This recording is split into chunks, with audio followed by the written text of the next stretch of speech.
Television goodbyes are complicated. Sometimes they mark an ending, sometimes they mark a turn. You only understand later, when headlines whisper that Shannon Bream is saying goodbye after her husband's tragic diagnosis. The easy thing would be to chase the rumor. We're gonna do something harder and more honest.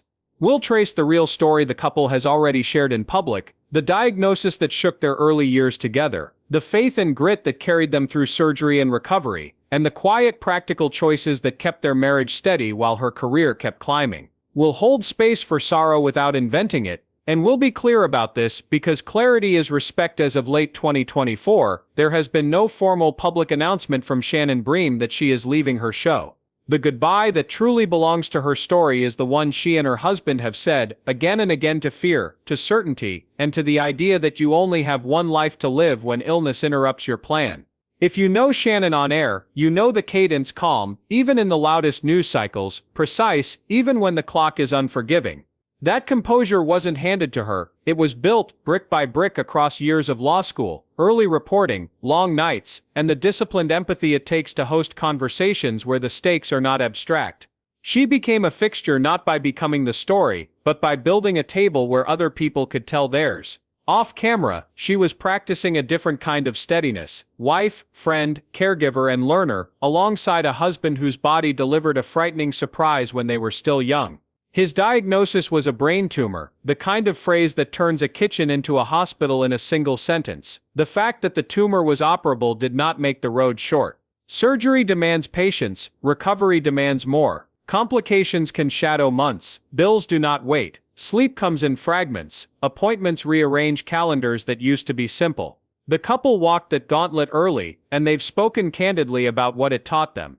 It taught them how to pray with their feet, through logistics, through medicine, through the hard, ordinary work of getting from one week to the next, without letting fear write the script.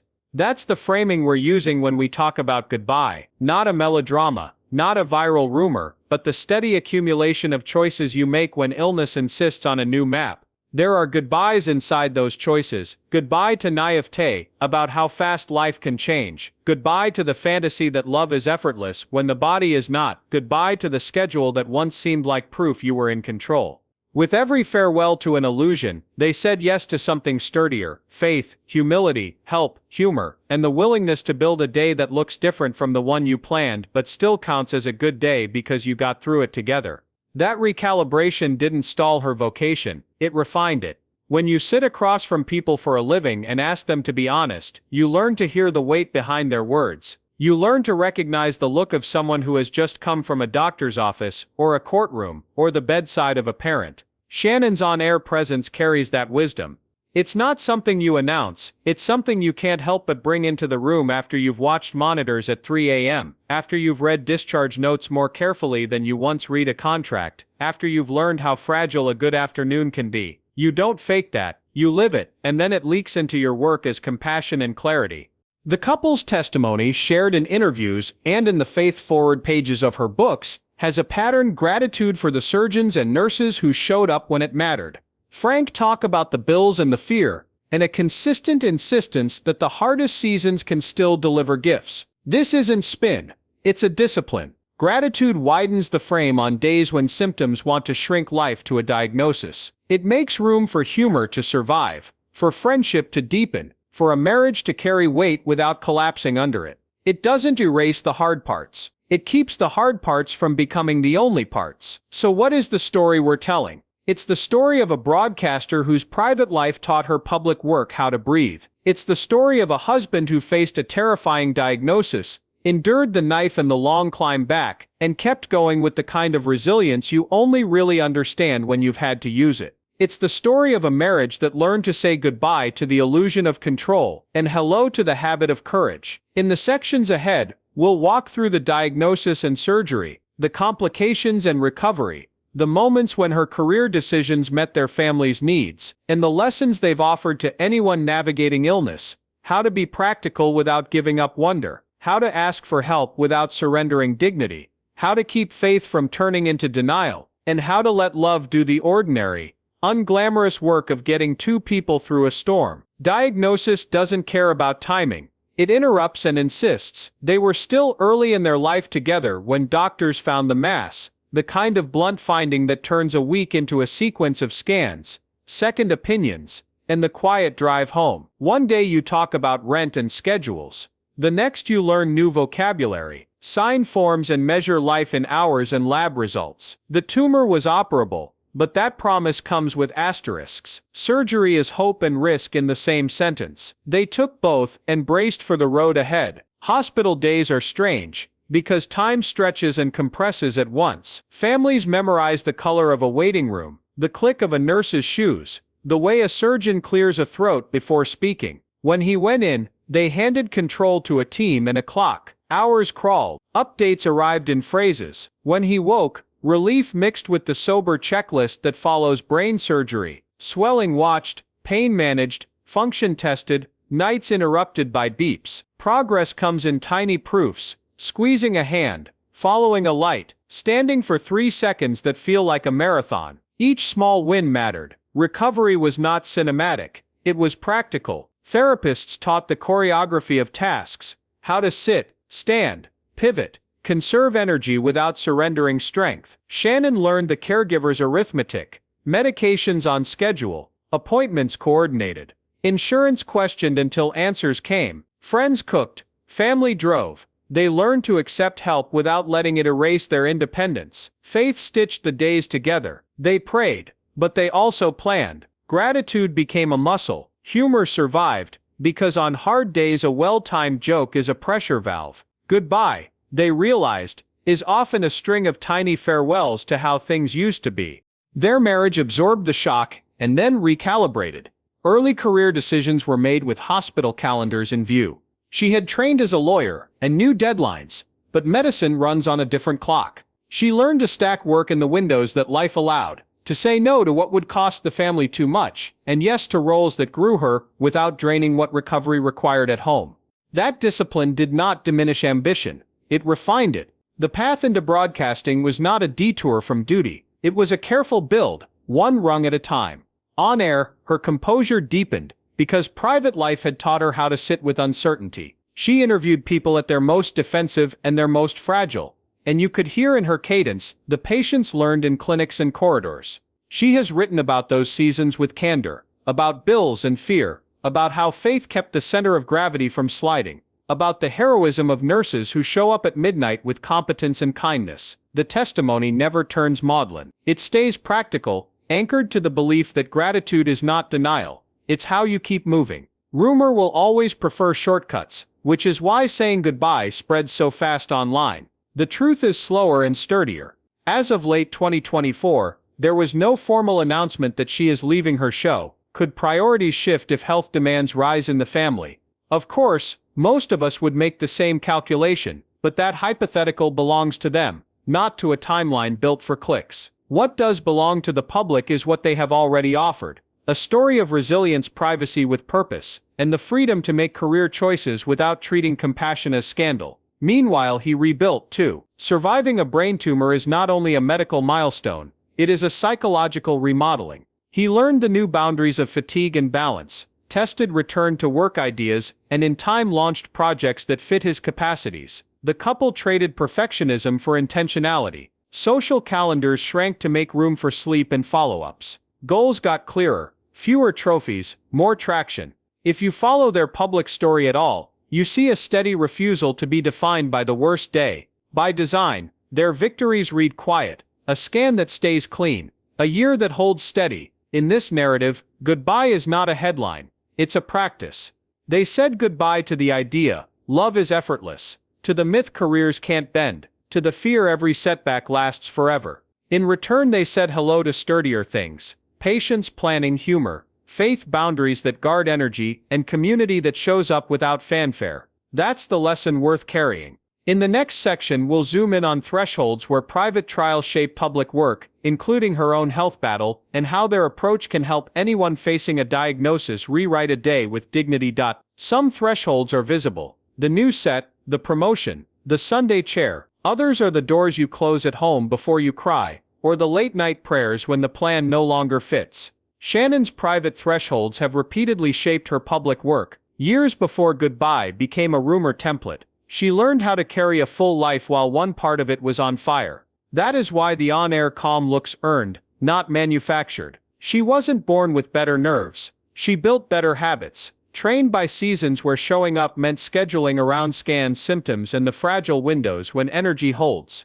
Her own health battle made that training explicit. For years she lived with excruciating corneal pain that stole sleep and fogged days, a misdiagnosed condition that turned nights into tests of endurance. Imagine hosting live television after 3 hours of fractured rest, eyes burning, nerves frayed, the clock indifferent. Doctors cycled. Answers didn't. She has described how close she came to despair, and how a specialist finally named the problem, treated it, and handed her life back 1 hour of sleep at a time. That arc, lost diagnosis, stubborn advocacy, eventual relief, rewired her sense of mercy. It also taught a concrete truth. Composure is often the last step in a long chain of practical fixes. That practicality shows up in the way she builds a day. Live news punishes drift. Illness punishes denial. So she learned to prep earlier, to write tighter, to guard the hours when her body can deliver its best, and to release the rest without shame.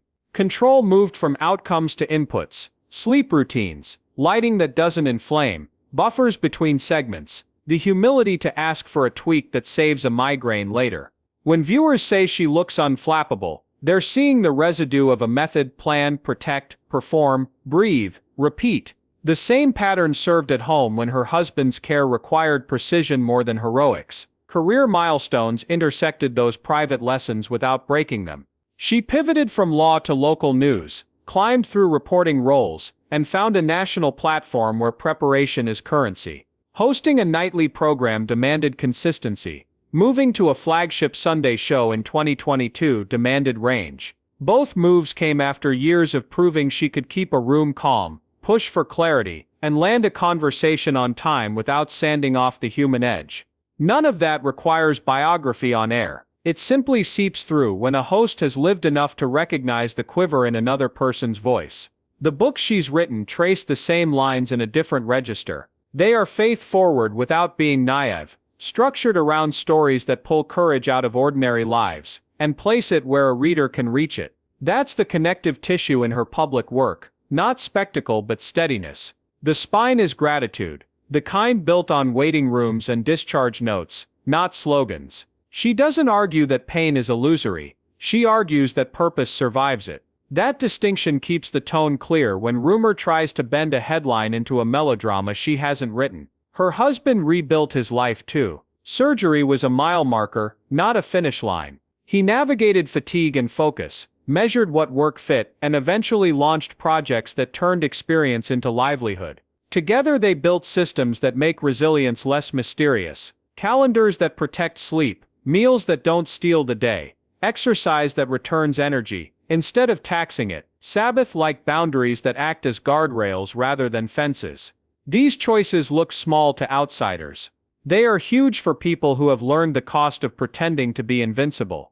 And this is where the saying goodbye cycle tends to spin. Each time she changes shows, posts a family update, or releases a book about faith, speculation surges. Is she stepping away? As of late 2024, she has not announced a departure from her program. Could their priorities shift if health demands rise? Yes, and the couple has earned the right to make that decision without a Greek chorus. The more useful lens is the one they've modeled: make the next right choice, in public and in private, without letting fear dictate either timeline. If you're facing your own diagnosis, or loving someone who is, there's a template to borrow here. Advocate for yourself until the answer is honest. Build a day that makes room for both work and recovery. Say no earlier than you used to. Yes, more deliberately than you did before. Keep one ritual that proves to you the day isn't only medical. Coffee on the porch, a call with a friend, a short walk without a phone. And when rumor tries to write your story for you, return to the people who know the facts, then speak plainly if and when you want to. In the next section, we'll step through the rumor economy itself, how goodbye headlines get made, how to separate signal from noise, and how to keep dignity intact while the internet refreshes. The rumor economy runs on speed, not accuracy. Saying goodbye is clickable shorthand that sounds definitive, even when nothing definitive has happened. It attaches itself to any post that hints at transition, a vacation photo, a gratitude note, a book release, a guest host filling in for a week. Aggregators harvest those signals, strip out context, and staple on the tragic frame. The result feels inevitable because it repeats. Repetition is its own persuasion. If you hear the same headline enough times, your brain files it as memory. But this is how that headline is usually made. A small cue appears, an anniversary post about resilience, a clip about faith, a guest appearance on another program. A site paraphrases it as an impending exit.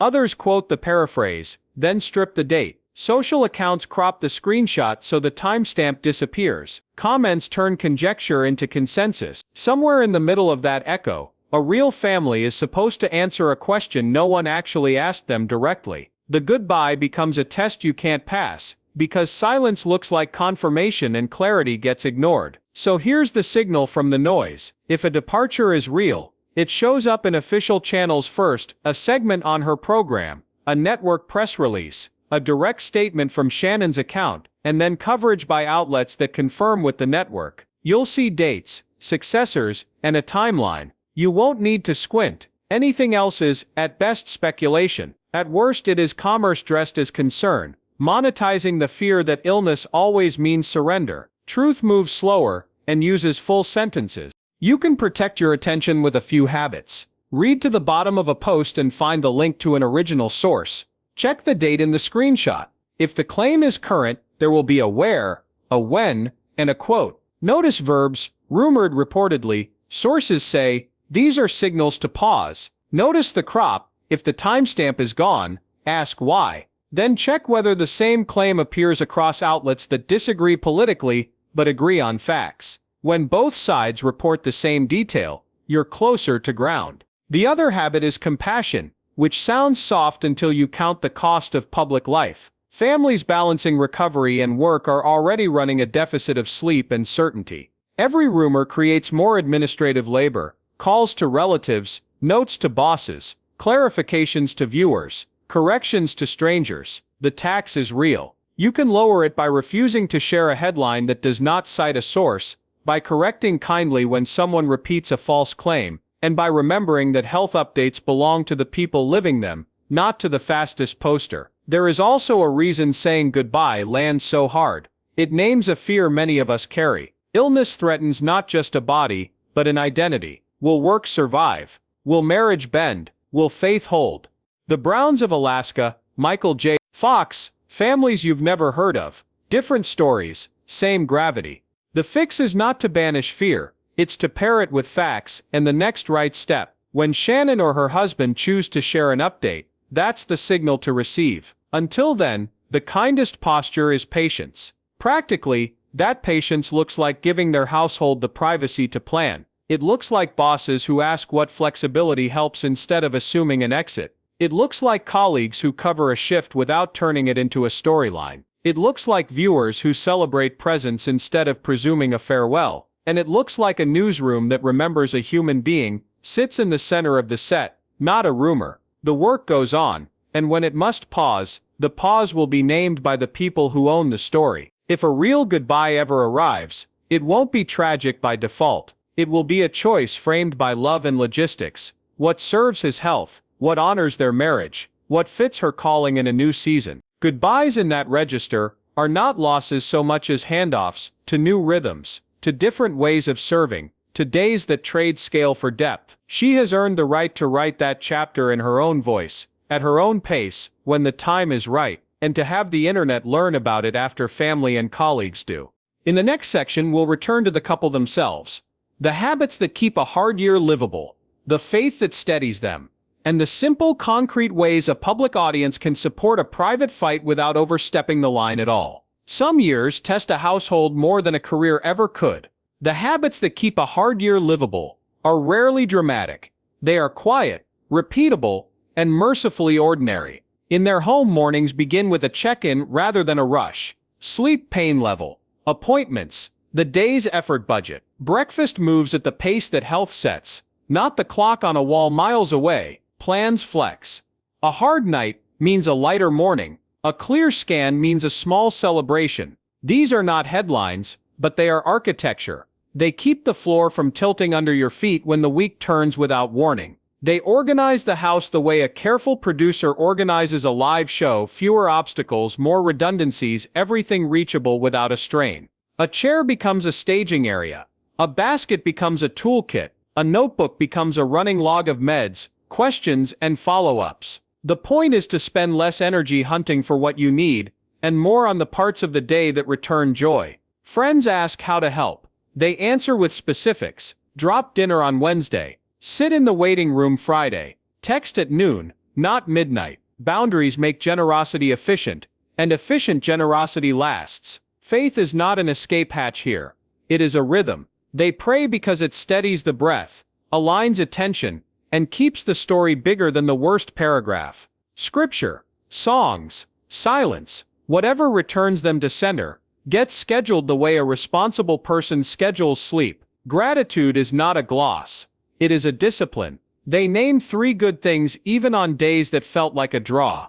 A nurse who noticed a wobble, a joke that landed, a bill that finally got coded right. Gratitude widens the frame, not to deny pain, but to prevent pain from monopolizing meaning. Work remains part of the picture, because purpose isn't a luxury. She prepares with guardrails that protect energy, outlines finalized early, lighting tuned to spare the eyes, buffers between segments, a post-show decompression ritual that lets adrenaline ebb without stealing the night. When travel appears, they negotiate for routes and hotels that won't undo a week of careful progress. When a week gets heavy, they dial down extras without apology. The principle is simple and transferable. Aim your best hours at the work only you can do, and let the rest be merely good enough. So what can the public do that actually helps? Start with restraint. Do not repeat goodbye. Headlines that lack an on-the-record source. Correct gently when others do. Move from voyeur to neighbor by choosing actions over speculation.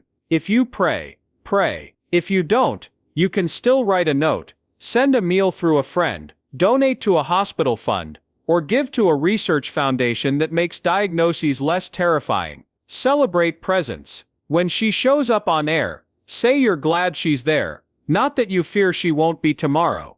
Affirm what is, not the rumor of what might be. Remember that help is a team sport. Employers can honor health without turning compassion into gossip. Ask what flexibility actually helps, offer it quietly, measure output, not hours. Colleagues can carry a segment, trade a shift, or close a loop without a thread announcing the favor. Viewers can resist turning every absence into an exit narrative. All of that lowers the administrative burden families pay just to correct the record. The lighter that burden, the more energy remains for healing, work, and the ordinary joys a good day still holds. There's a template here for anyone living through diagnosis. Make the room safer before you make the schedule ambitious. Put appointments on the calendar, then add buffers around them. Keep one ritual that proves your life is larger than the chart: coffee on the porch, a short walk, a chapter read aloud. Ask for help before you are desperate. People are better at showing up when you're specific. Learn to say no early and yes slowly. Forgive yourself for the days that get away from you.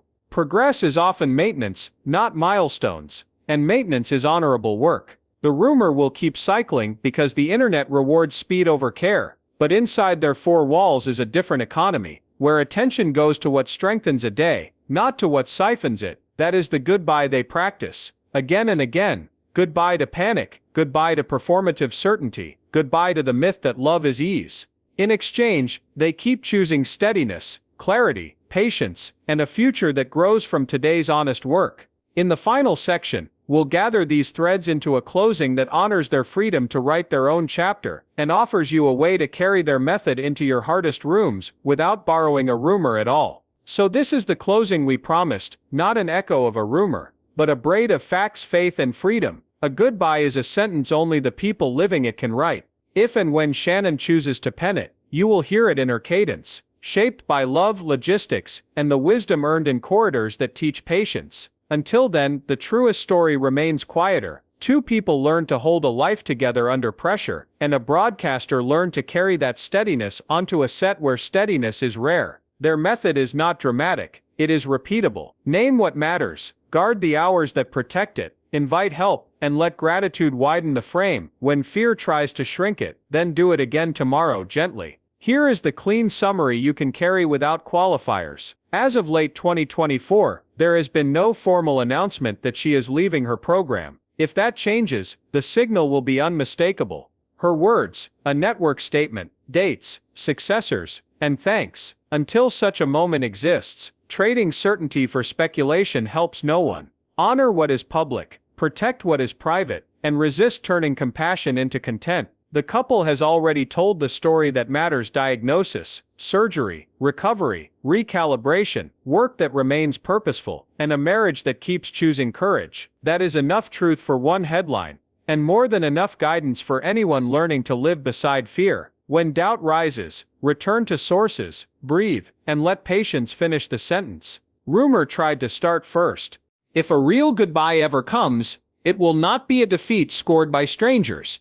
It will be an intentional handoff shaped by health, marriage, and calling. The schedule might soften. The platform might change. The work might tilt toward depth over scale. None of that erases vocation. It refines it. Farewells, done right, create room for beginnings that fit the season you are actually in. That is true for public figures and for anyone who has to resize a life after news you did not ask for. Give yourself and them the same mercy. Judge choices by care, not by speed, by fit, not by noise. Authentic farewells are built in conversations, not headlines, signed with gratitude, and delivered carefully, so work and love endure beyond the news cycle. What can a community do in the meantime? Practice attention that helps. Celebrate presence instead of predicting absence. Share verifiable updates and ignore bait. Offer tangible support to families near you who are carrying something heavy. A ride, a meal, a quiet errand,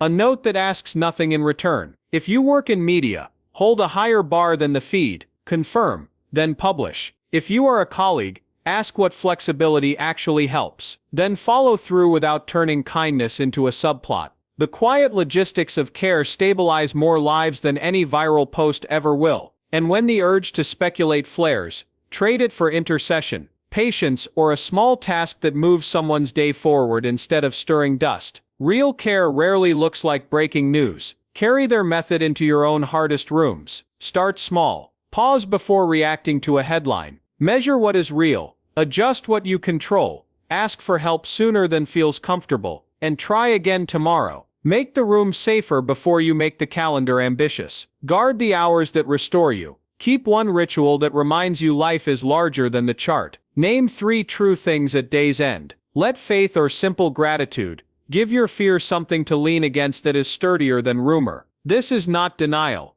It is disciplined hope. And if a setback arrives, downgrade the day, not your worth. Reshuffle the plan, and look for the smallest next step you can succeed at. Small wins compound faster than perfect plans delayed by fear. So we close where we began, with respect and clarity. The headline you saw may be loud, but the truth remains measured. Shannon Bream is not announcing a farewell today. What is real is a marriage that endured a terrifying diagnosis, a recovery built piece by piece, a career sustained by discipline, and a community that can choose to be kinder than the algorithm. If a goodbye ever comes, we will receive it in her words, at her pace, without surprise lines written by strangers. Until then, let's practice the steadiness the couple keeps modeling. Less guessing, more gratitude. Fewer hot takes. More help, quieter rooms. Stronger care. That is how love outlasts fear, and how rumor loses its grip. Hold space for truth, and let kindness lead you home.